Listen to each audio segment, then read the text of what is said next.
Alors que la conjoncture économique s'améliore, les chiffres du chômage, eux, stagnent toujours, une stagnation qui ne facilite pas la vie de nombreuses personnes qui connaissent le chômage depuis de longs mois. Et pour en parler aujourd'hui, nous recevons Jérôme Laverny. Bonjour monsieur. Oui, bonjour. Vous êtes le directeur du réseau national des missions emploi.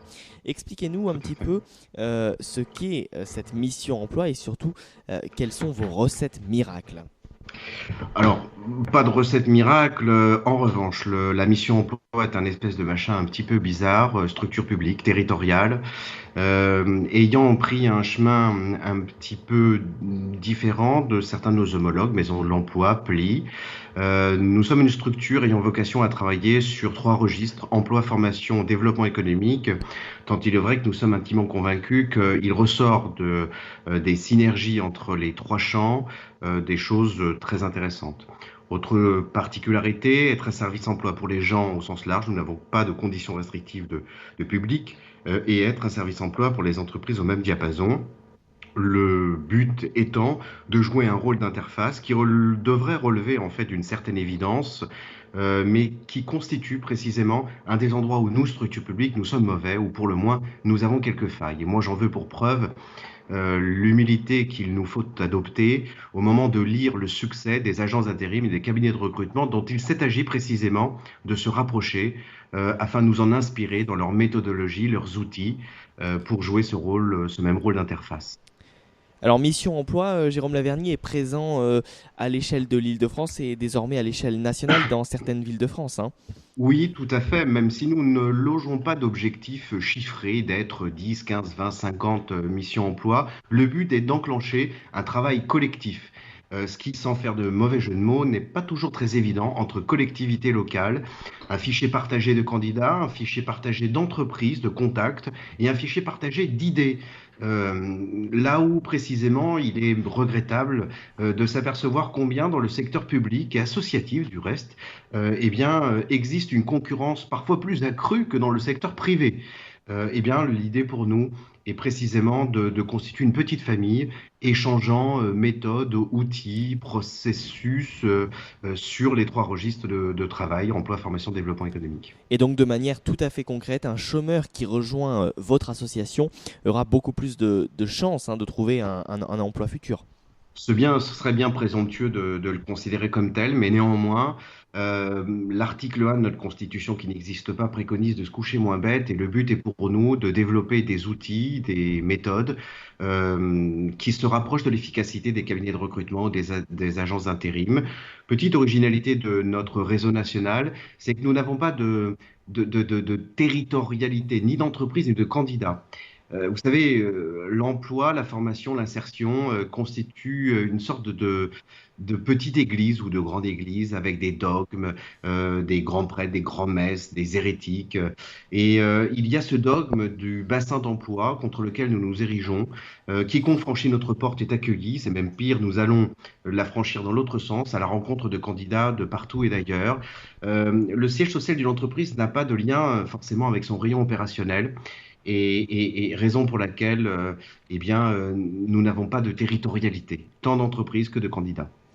Et alors pourquoi est-ce qu'aujourd'hui, notre pays, la France, n'arrive-t-elle pas à faire baisser le chômage? Est-ce un problème au niveau de la politique de l'emploi? N'est-elle pas la bonne?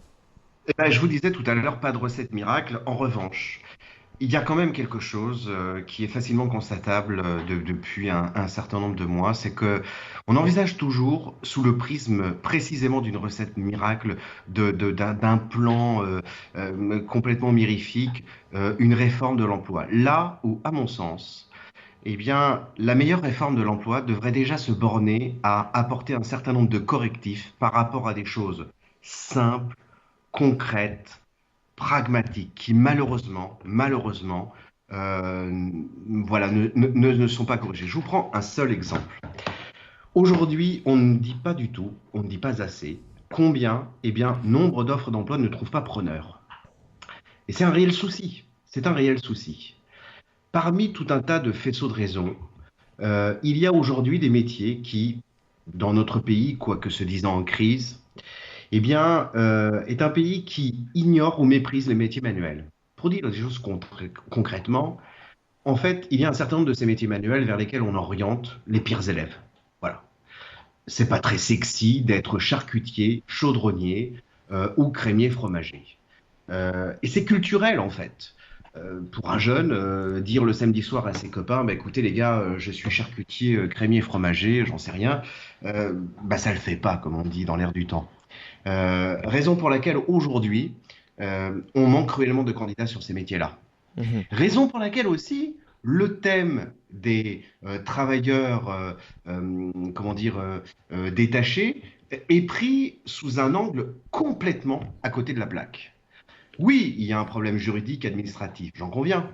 Mais si tant d'entreprises recourent à tel travailleur polonais ou portugais ou je ne sais de quel autre pays, c'est bien aussi parce qu'un certain nombre d'entreprises sont confrontées à un problème, c'est que dans un certain nombre de métiers, il n'y a pas de candidats, il n'y a plus de candidats.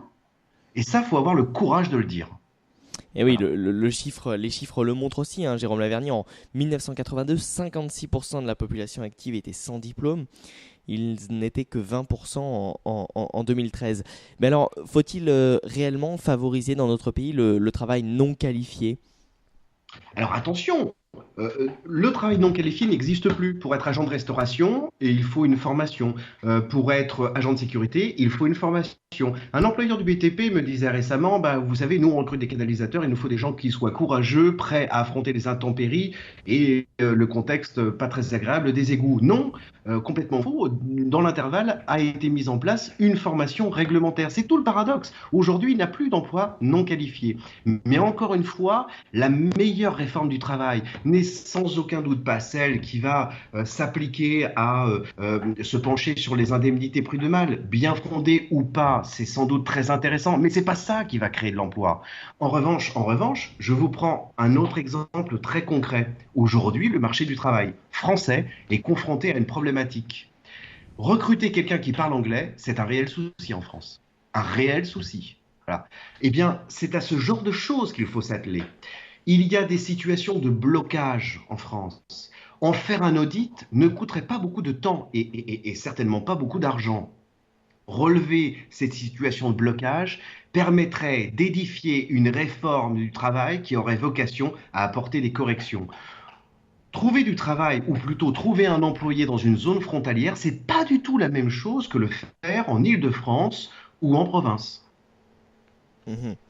Et oui, tout à fait. Et puis on a également, Jérôme Lavergne, le problème eh bien, de l'âge moyen du départ à la retraite. La population vieillit et les seniors sont également de plus en plus actifs. C'est un cri d'alarme que je lance. Nous sommes dans un secteur où les politiques jusqu'à présent se sont bornées à surfer sur des politiques d'apparence, de bonne conscience, de bonne volonté, d'affichage. Il est un réflexe pavlovien qui veut en France, quand on prononce le mot emploi, d'y accouler le mot jeune et formation a fortiori. Voilà. C'est pratiquement mais une sorte d'hystérie, d'obsession. Là où en réalité, il s'agit en aucun cas de saucissonner par l'âge et de passer au carbone 14 un candidat qui recherche un emploi. Dans les hôpitaux, les urgences accueillent et gèrent les patients suivant l'urgence de la situation dans laquelle ils se trouvent, la gravité de la pathologie. Il en va de même pour l'emploi. On ne passe pas sous la forme de l'âge. Sauf que, bah voilà, c'est ancré comme cela. Sauf que, aujourd'hui, on voit des gens qui, passé la quarantaine, la cinquantaine, peu importe l'âge, peu importe, se retrouvent à la confluence de problèmes très, très, très, très graves. On voit des gens qui, à plus de 50 ans, vont vivre chez leurs enfants dans un studio. On voit des gens qui arrivent à l'âge de la retraite sans ce que possédaient les générations précédentes, c'est-à-dire sans un bien immobilier qui constitue une poire pour la soif. Et je dirais même que combien même aurait-on l'obsession des jeunes, d'aider les jeunes.